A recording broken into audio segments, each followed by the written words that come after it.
Hello students, welcome to my channel. तो आज मैं आप सभी को चैप्टर नंबर 4 डिटर्मिनेंट्स की एक्सरसाइज 4.4 का क्वेश्चन नंबर 3 करवाने जा रही हूँ। हमें दिया है verify a into adjoint a is equal to adjoint a into a is equal to determinant of a into i। ठीक है, हमें इसे वेरीफाई करना है और आपको ये ए मैट्रिक्स दी हुई है 2x2 ऑर्डर की। ठीक है, तो चलिए करते हैं स्टार्ट।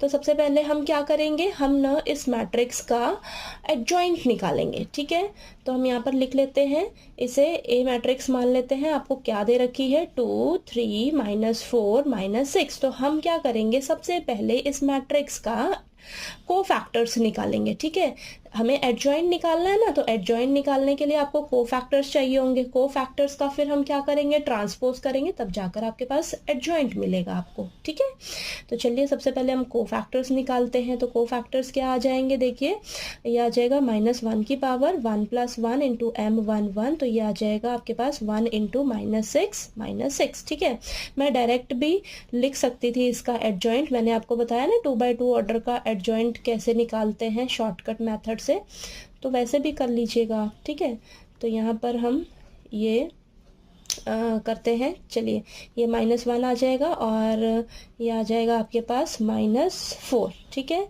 तो ये आ जाएगा प्लस का 4। नेक्स्ट a 2 1 -1 की पावर 2 + 1 m21 तो ये आपको -1 देगा। और second row first column delete कर दो, तो second row first column delete कर दो, बचा आपके पास 3, तो आ जाएगा -3। ठीक है, नेक्स्ट a22 तो ये आ जाएगा -1 की power 2 + 2 m22 1 into second row second column delete करेंगे, 2 आ जाएगा। ठीक है, तो 2 आंसर। ओके, तो हमारे पास देखिए को फैक्टर्स निकल कर आए हैं अभी। ठीक है, को फैक्टर्स निकल कर आ गए, तो हम एडजॉइंट सबसे पहले निकालते हैं। तो एडजॉइंट मैंने बताया है आपको कैसे निकालना है। आपके पास ये जो को फैक्टर्स आए हैं, इनका आप क्या कर दीजिए, ट्रांसपोज कर दीजिए। ठीक है, तो ट्रांसपोज करते हैं तो हमारे पास आ जाएगा -6 -3 4 और ये 2। तो ये आपके पास एडजॉइंट निकल कर आ गया है। ठीक है, एडजॉइंट निकल कर आ गया। तो चलिए अब हम इस इक्वेशन, ये जो पूरा हमें दे रखा है, इसे हम वेरीफाई करते हैं। तो सबसे पहले हमें क्या करना है, a इंटू एडजॉइंट a। ठीक है, इसको हम सॉल्व करेंगे सब। तो यहाँ पर हमें a मैट्रिक्स क्या दे रखी है, ए मैट्रिक्स दे रखी है 2 3 -4 -6। इसे हम क्या करेंगे, एडजॉइंट ए क्या निकली है मैट्रिक्स आपके पास, उससे हम मल्टीप्लाई कर देंगे। तो -6 -3 4 और ये 2। चलिए इन दोनों मैट्रिक्स को मल्टीप्लाई करते हैं।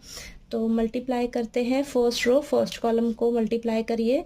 तो 2 × -6 -12, देन 3 × 4 प्लस का 12, नेक्स्ट -6 प्लस का 6, नेक्स्ट प्लस का 24 माइनस का 24, नेक्स्ट 12 -12। तो ये आपके पास आ जाएगा 0 0 0 0 0 मैट्रिक्स आ रही है। ठीक है, ये 0 मैट्रिक्स आ रही है इसको सॉल्व करके। ठीक है, अब चलिए आगे करते हैं। आगे हम निकालेंगे एडजॉइंट ए इंटू ए। ठीक है, अब पहले आपने एडजॉइंट ए मैट्रिक्स को लिखना है। ठीक है, फिर उसको ए मैट्रिक्स से मल्टीप्लाई करना है। ठीक है, तो -6 -3 4 और ये 2 इंटू, अब ए मैट्रिक्स लिखनी है 2 3 -4 -6। ठीक है, चलिए इन दोनों मैट्रिक्स को मल्टीप्लाई करिए। तो -6 × 2 माइनस का 12 और ये प्लस का 12, नेक्स्ट माइनस का 18 प्लस का 18, नेक्स्ट 8 -8 12 और ये माइनस का 12।